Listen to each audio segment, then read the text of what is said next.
Episode 6. We are here. Woo! How we doing? Good. Let's kick this thing off. All right,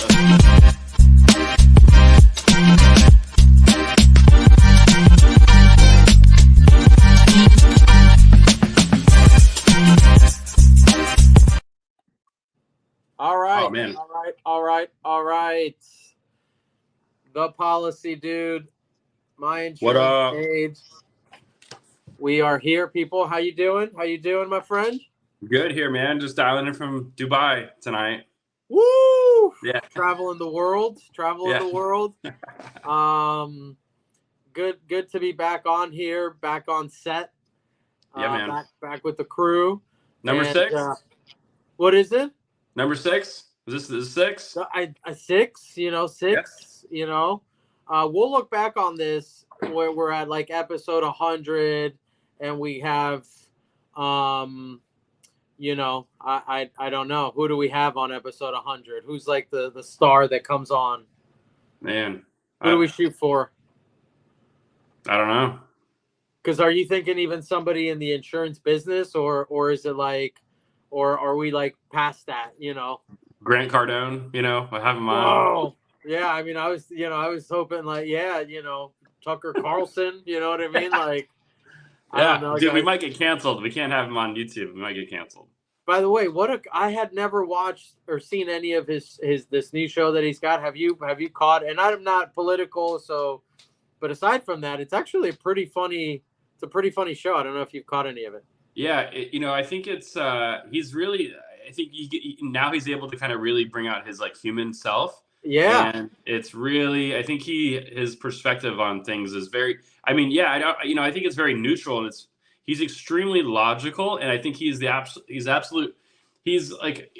very Rogan-ish in the way that he can ask questions that really make you consider everything you've ever thought about anything. And that's like how when I watch Rogan, I get that I get that feeling, and then when I see Tucker now, just really uncensored and being himself.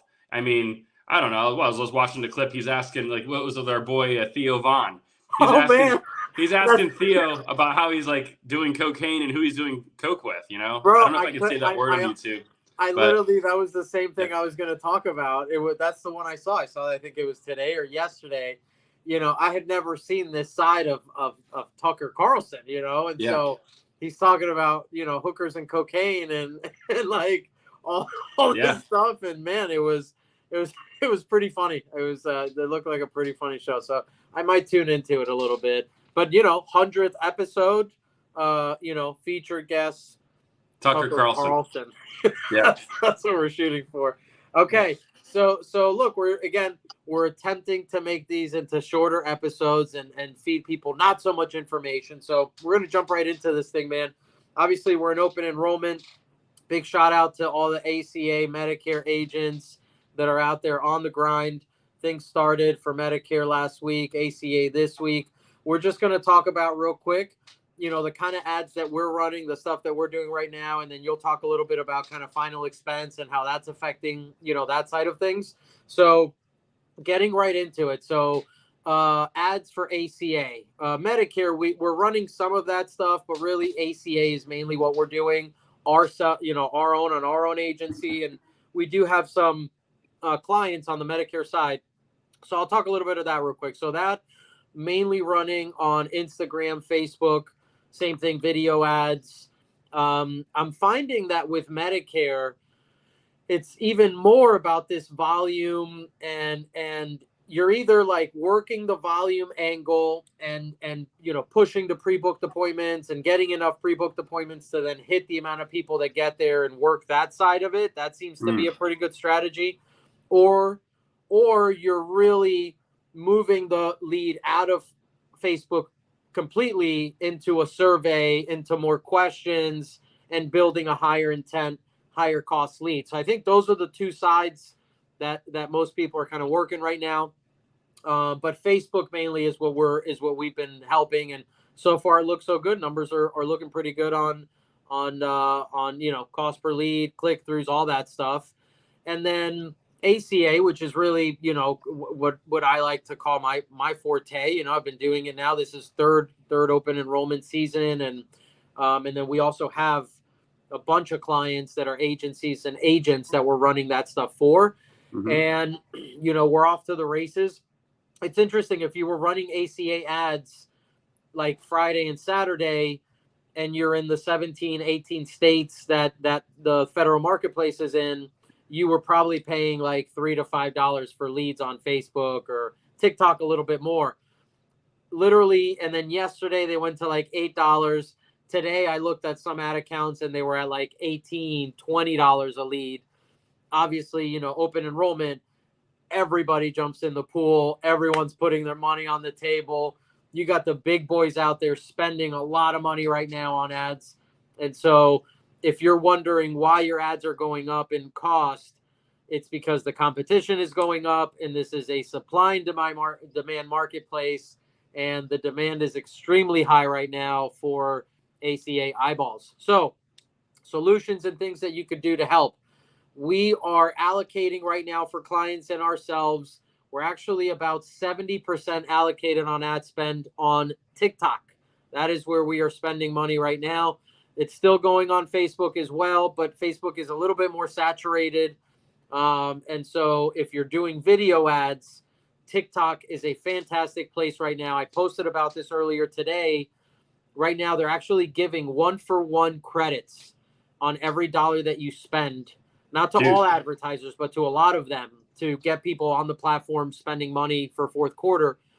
So up to $1,500. So if you spend $1,500 on ads, they're going to match it with $1,500.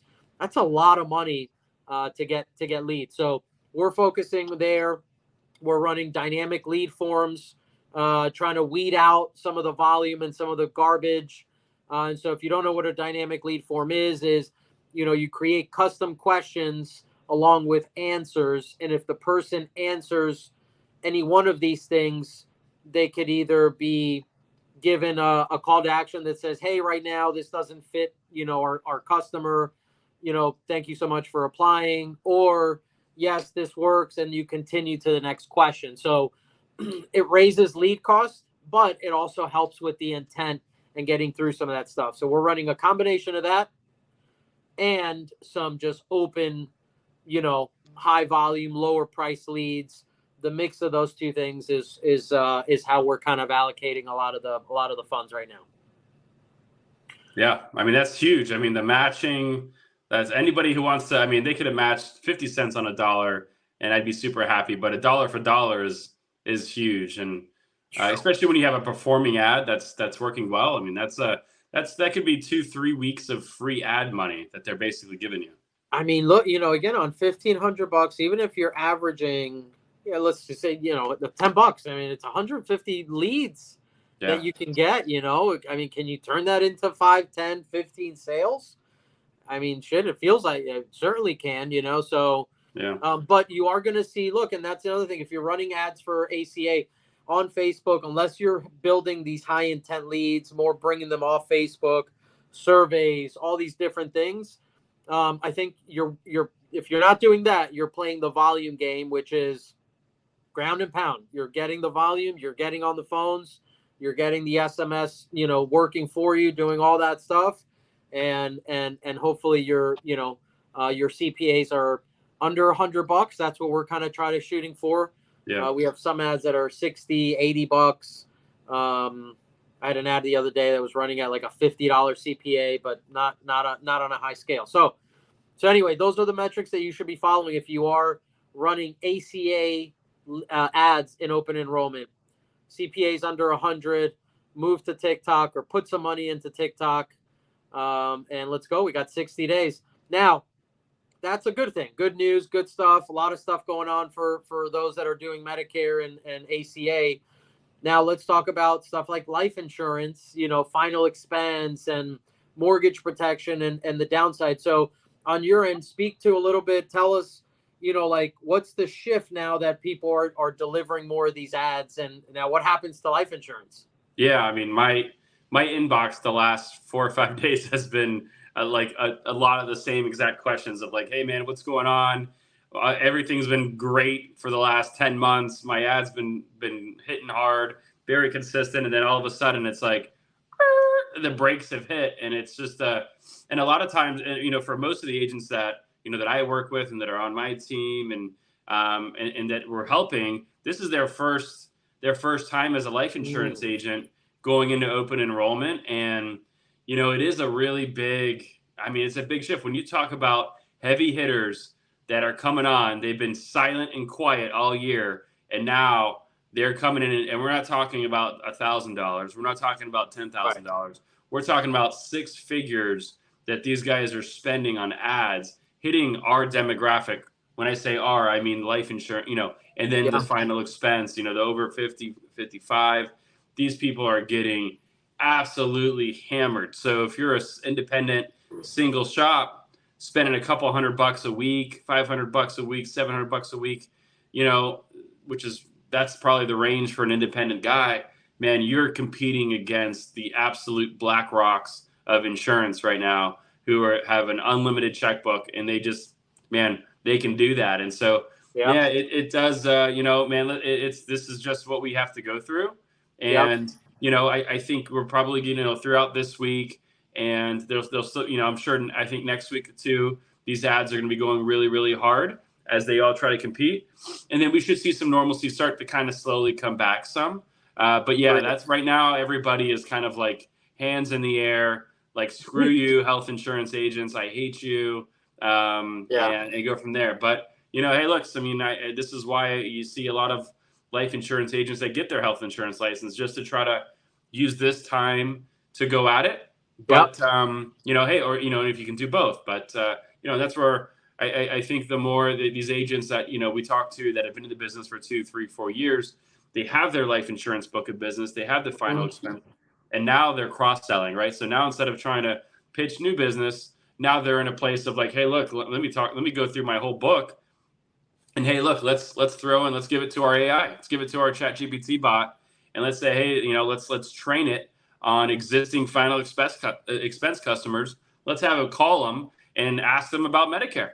Yeah. Ask them about ACA or, whatever it may be. Yeah. So really cool strategies you can have. But I think, look, if it's your first year and you're a life insurance agent, just don't forget you're a life insurance agent. Just don't forget, we're going to have to eat a little crow for a week or two until we get out of this. Yeah. But I think that's what it is. Yeah, I think you hit it right on the head, man. It's just the big money comes in, they start spending it right now. And, if you look at like final expense, 50 plus, it's like, oh shit, those people are being hit right now with ACA ads all day, every day. If they're over 65, those people are being bombarded with Medicare ads. So have the right expectation. If you are in a position where you can do both, shift over. It is a great model to do. If not, just hang tight. Know that it's going to shift and come back like what you're saying, right, in a few weeks. Yeah. But you are going to have a few bad weeks out there. So, look, I think that's all I got for today. We just want to make it short and sweet, put some good info out there, laugh a little bit. It's good to be back out here. And anything else? Tucker, we're coming for you. Hey, Tucker, we'll be 100th episode, buddy. We only got 94 more to go. Guys, if you're out there, follow us on social media. I'm at My Insurance Aid on all social platforms. And my partner and great friend here, Eric Norris, he is at The Policy Dude. Go give us a follow. Give this video a like and a share. Appreciate you guys, and see you next time.